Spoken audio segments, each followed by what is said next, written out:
Alright, so today's going to be an interesting day. I've been running the 2-barrel setup on my 302 on my F100 for quite a while now, and I finally acquired all the parts I need to put a 4-barrel on it.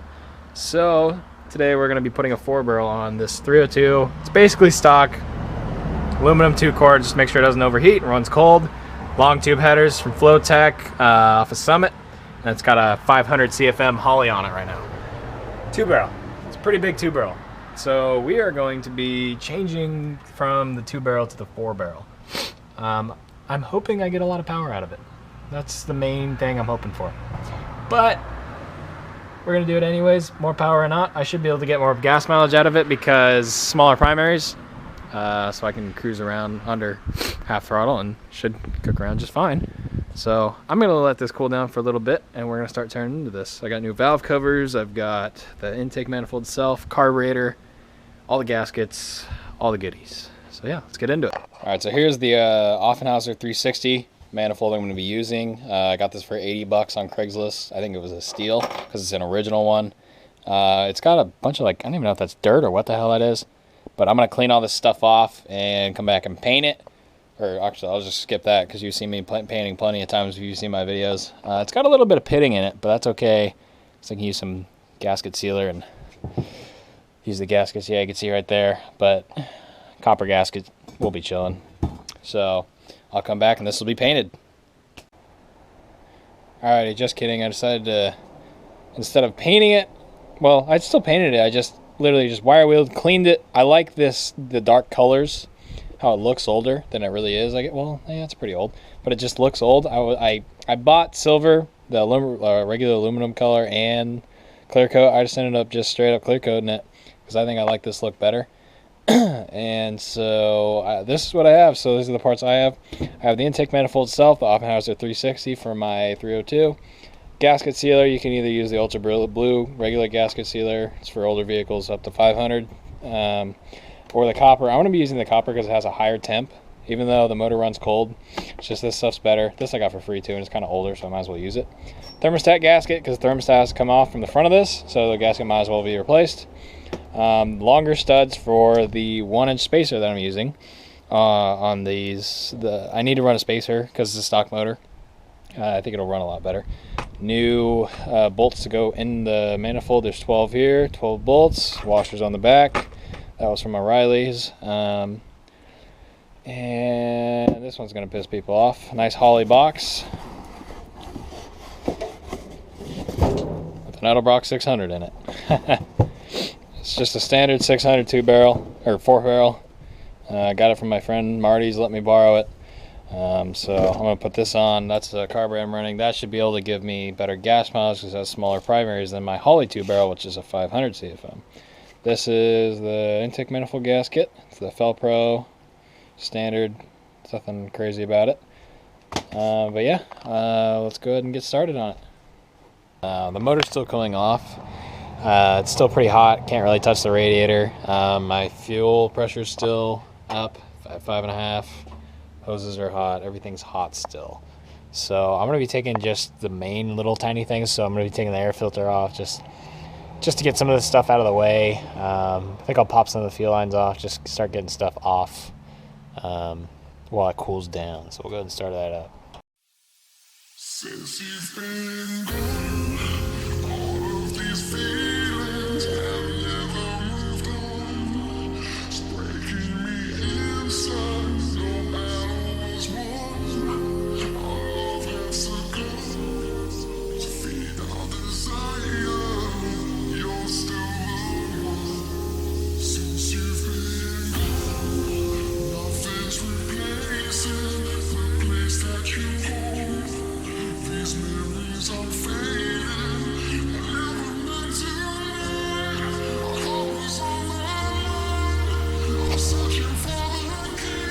Solid. Alrighty, so this is where we're at as of now. Make sure to drain most of your radiator fluid just so it's not in the top of this hose.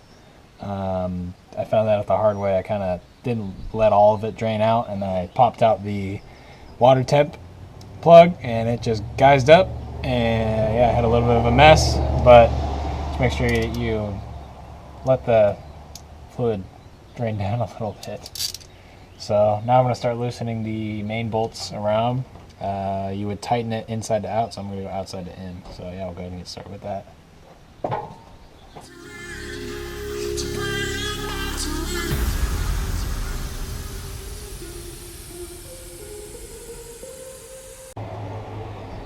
Alright, so we'll go ahead and take this top radiator hose off. Already loosened it.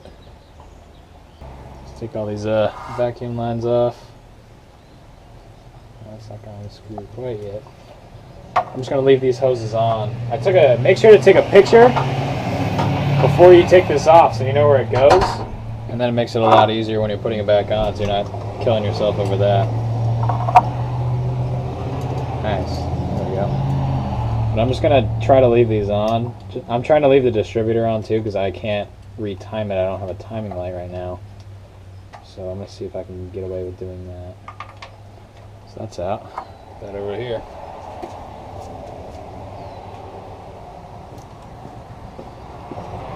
Alrighty.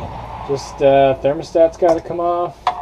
And the intake manifold bolts and everything will come off. There's no more hoses or anything, I believe. So yeah. Alright, so I got a little bit more radiator fluid draining. It's just at the right level now, I think. So go ahead and I just grab the big wrench because I don't have a crowbar. Pop it under here. Rest it on the water pump. Give it a good tug and it'll lift up. Ooh, found my oil leak. Oh yeah, big time. Alright, there we go. Up in the back. Straight up.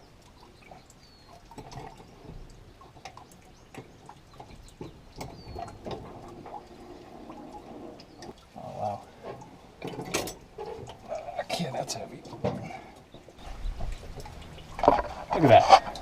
Look at how clean this is. Oh my god, that's amazing to me. Don't mind the gasket, but holy crap. Look at how clean the oil galley is. It's just dirty oil, but oh my god, that's clean. Alrighty, so everything's all kind of covered up. I took the gaskets, the old gaskets out. Now I'm just going to pretty much just scrape and clean everything. I'll come back when I'm putting the silicone on and getting ready to install the gaskets and the manifold. It's not like you guys just want to watch me clean it. So, yeah. Alrighty, all clean. Well, yeah, that's pretty clean. Look at how incredibly clean the oil galley is.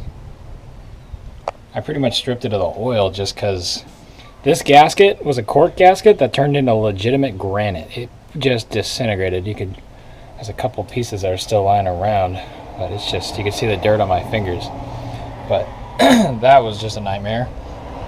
But most of the gasket's off. Still got to scrape a little bit up on the top, and then I'll start reassembling, and I'll make sure to put some oil back in this galley. Alrighty, so now I got everything clean. I put some more oil in there just so it wasn't dry. I got my ultra copper here, the nozzle, and I'm going to go ahead and do a coat around the 4 water jackets. I'm going to go ahead and put a coat around this and around the other ones around all 4s, and then should be able to put the gasket on top of that, and I'll be back.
flame? Is that why you got that on? No.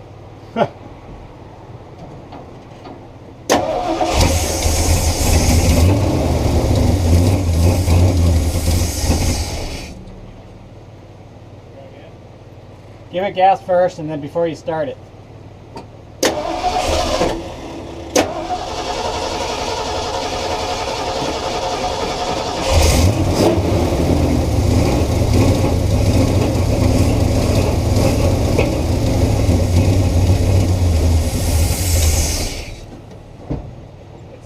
Retarded timing going on, I can tell. So let's take that loose. This one? Yeah, let me know. I gotta get it right. Alright, has life. What? More than you probably wanted. More than I wanted? Is that what you said? Yeah. Alright. Try that again.